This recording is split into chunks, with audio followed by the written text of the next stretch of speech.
a lot of people are interested in this phase two. So I think it's Yeah. kind of where we're at. How do we get people to develop new routines that build in resilience building patterns so they can actually deal with this chronic stress? You know, people have some resources to respond to stress, even intense stress, for a short period of time. When you're at that heightened state for an extended period, it takes on a totally different meaning. And the longer this goes on without peaking, and the more the quarantine gets extended, the more our resources are going to get depleted, and we're going to be less able to deal with it. So notice the shift to phase two. Suddenly the people who are talkative on the video conference aren't saying anything. Suddenly the creative people aren't submitting creative ideas. Occasionally somebody doesn't show up, or you notice that somebody says, I'm not feeling well today. These are all the signs of a shift toward the more chronic effects of this pandemic. So if you see that, don't ignore it. Since this is going to happen gradually, people who are leading their teams may not notice. Are we asking people questions with enough frequency to dig into what's really happening?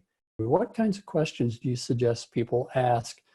I love the question. And it's simple. Asking people how they're doing, especially one-on-one's a good opening question.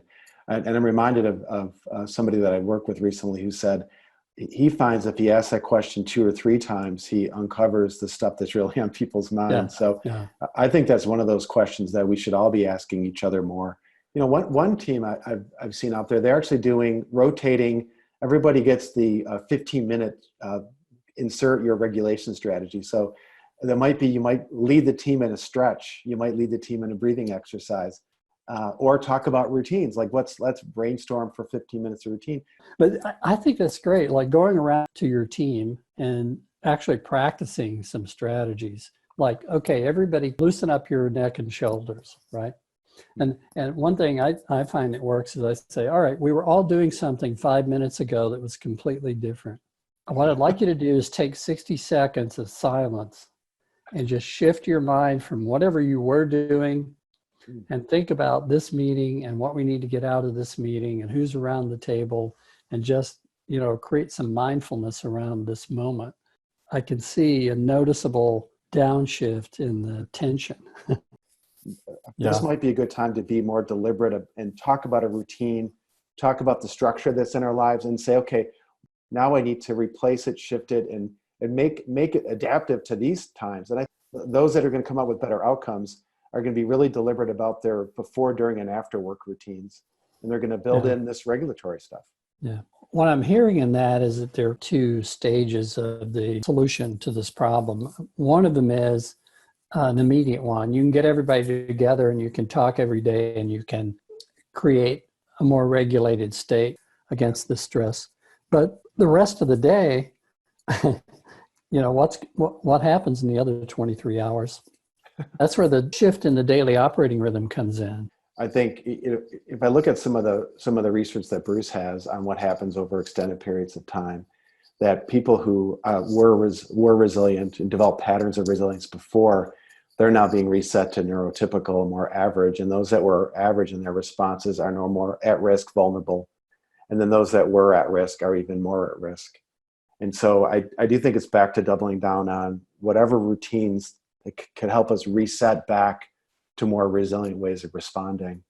The examples I've heard are individuals describing to me in some of these group sessions that the stuff that they used to do really helped them, but they don't have those things in place anymore. So they're not doing the bottom-up regulation. They're not moving like they used to. They're not exercising like they used to. What I find interesting is saying that out loud I think is a good thing.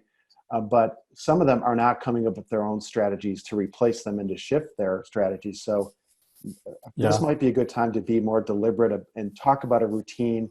This is what I do before work, this is what I do while I'm at work, and this is what I do after work. I don't think that is that's a valid structure anymore. It's all meshed. So you have to define periods where you're saying, I'm going to do a work thing, then I'm going to do a non-work thing. The thing about this daily operating rhythm I found is it creates comfort. And normally we process a lot of things unconsciously and at low cost. Until we get into a new rhythm or build a new routine, we're not going to have all these things operating on automatic. You know what I mean? And it takes a lot of energy and a lot of resources that normally would be pointed toward handling stress or, getting work done or managing relationships. So the daily operating rhythm is seeking a new routine, a new automatic that gives us a little bit of working room. For me, it's interesting. My new routine is to get up at 6 and I work out for like 30 minutes right when I get up. And I remember the second day when I was determined, okay, I'm going to double down on this routine. I remember trying to think too much to talk myself out of getting up at 6. And I'm like, nope, your routine is to get up. So just get vertical. And then I was like, okay, I know what to do now. So each day, the last 3 weeks have actually, my 6 to 8 have been really solid because I know exactly what's happening.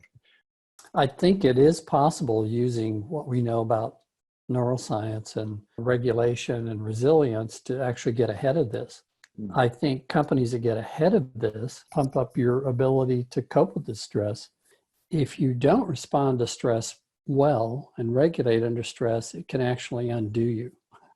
If you do, you can actually build more immunity to it. It's not the stress, it's the way you react to it. So, the routine isn't going to come back exactly. The old daily operating rhythm isn't going to just get plugged back in as if you return from vacation. But a new one will have to be plugged in. And I think that's where organizations can help build some new knowledge, and give people some new tools to say, well, what does the new daily operating rhythm look like in a world post-pandemic?